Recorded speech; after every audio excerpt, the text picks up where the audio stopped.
Hello everyone, my name is Nidhi Sharma. I welcome you all to the Judiciary by PW YouTube channel। और आज जो हम topic पे बात करने वाले हैं वो जो रिसेंटली एयर इंडिया का जो प्लेन क्रैश हुआ है उसमें किस तरीके से विक्टिम्स को कॉम्पनसेशन दिया जाएगा, किस कानून के हिसाब से, किस लॉ के हिसाब से कॉम्पनसेशन ट्रीट किया जाएगा, वो हम आज के सेशन में देखने वाले हैं। तो अभी आपको पता होगा कि अभी स्टेट गवर्नमेंट ने कुछ कॉम्पनसेशन डिक्लेयर किया है और कुछ अलग अलग स्टेट गवर्नमेंट की तरफ से डिक्लेयर हुआ है, एयर इंडिया ने भी किया है, लेकिन एक्चुअल में कौन सा लॉ गवर्न करेगा वो जानना बहुत जरूरी है। और अभी एक्चुअली में एट प्रेजेंट डेटा जो निकल के नहीं आया है, क्योंकि अभी कॉम्पनसेशन का डेटा इसलिए नहीं आ पाया है क्योंकि अभी भी कुछ डेड बॉडीज मिली नहीं है लोगों को। तो जब वो दे दी जाएंगी उनकी फैमिलीज को, तब वो एक्चुअल एग्जैक्ट डेटा हमारे सामने आएगा कि किस हिसाब से कॉम्पनसेशन दिया जाएगा। ठीक है, सो इसी सेशन में हम देखने वाले हैं कि कौन सा लॉ से डील करेगा और किस तरीके से लॉ कॉम्पनसेशन डिवाइड करेगा।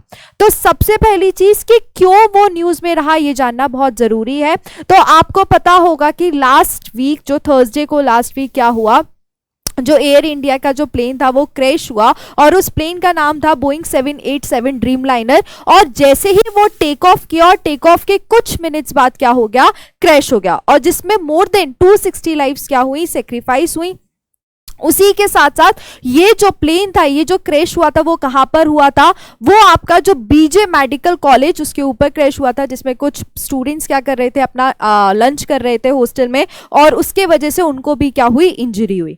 उसी के साथ साथ अगर हम बात करें कि ये जो इवेंट है, ये इवेंट जो है वो सबसे बड़ा इंडिया का लार्जेस्ट एविएशन लाइबिलिटी वाला इवेंट हुआ है, जिसमें उसने क्या किया है, 1000 करोड़ एक्सीड किया। मतलब इंडिया का भी सबसे लार्जेस्ट एविएशन क्या हुआ है, ये लाइबिलिटी चीज हुई है जिसमें 1000 करोड़ को एक्सीड कर दिया गया।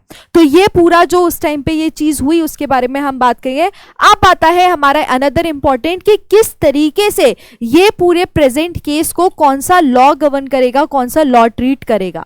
तो अगर हम बात करें एयर इंडिया, तो एयर इंडिया जो प्लेन था वो क्या था, एक लंदन बाउंड क्या था, प्लेन था, जिसका मतलब ये कि वो एक इंटरनेशनल फ्लाइट थी। ठीक है, यहाँ पे नेशनल फ्लाइट की बात नहीं हुई, यहाँ पे इंटरनेशनल फ्लाइट की बात हुई है। तो जब इंटरनेशनल फ्लाइट की बात हुई है तो यहाँ पर जो पूरा देखा जाएगा वो किसके हिसाब से देखा जाएगा, इंटरनेशनल कन्वेंशन के हिसाब से देखा जाएगा कि जो इंटरनेशनल कन्वेंशन में है वो किस तरीके से लाइबिलिटी ट्रीट की जाएगी, किस तरीके से कॉम्पनसेशन प्रोवाइड किया जाएगा, वो पूरी तरीके से इंटरनेशनल कन्वेंशन के हिसाब से डिसाइड किया जाएगा।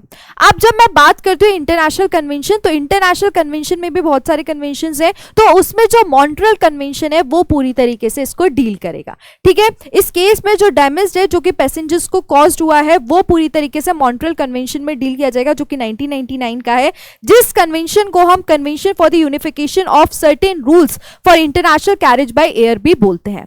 उसी के साथ साथ जो मॉन्ट्रियल कन्वेंशन है वो आर्टिकल 1 क्लॉज 2 में डिफाइन करता है इंटरनेशनल कैरेज के बारे में, एक ऐसा कैरेज जिसमें प्लेस डिपार्चर की और प्लेस ऑफ डेस्टिनेशन क्या होती है, सिचुएटेड होती है, और उसके हिसाब से वो कॉम्पनसेशन दिया जाता है।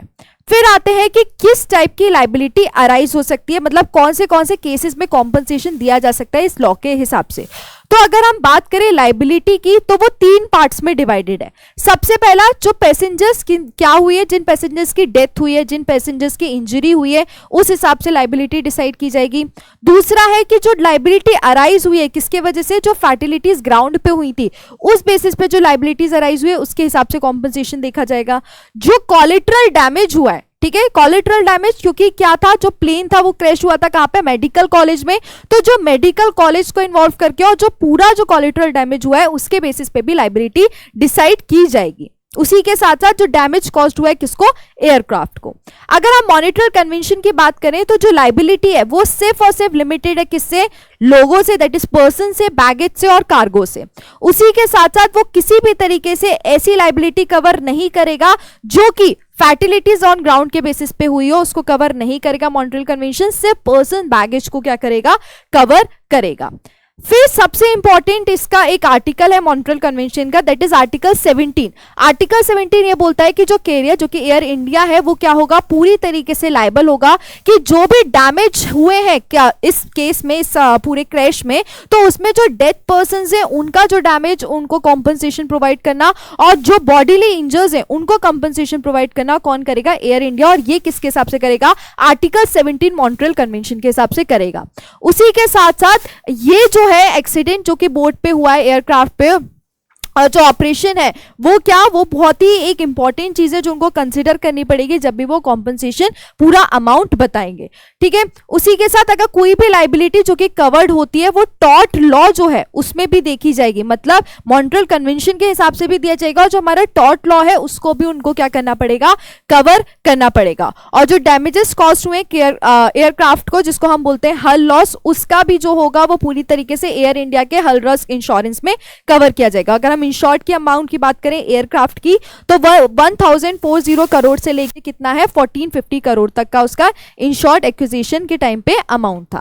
अब अगर मैं बात करूं कि एक एस्टिमेट लगा के चलें, तो अगर जो ऐसे पैसेंजर जिनकी क्या हो गई है, डेथ हो गई है, इंजरी हो गई है, वो किस लॉ से गवर्न करेंगे उनका कंपनसेशन, मॉनिटरल कन्वेंशन 1999। और जो कॉम्पनसेशन बेसिस मिलेगा उनको किसके हिसाब से मिलेगा, दैट इज 1.5 करोड़ से लेके 1.8 करोड़ अप्रॉक्स मिल सकता है उनको कॉम्पनसेशन।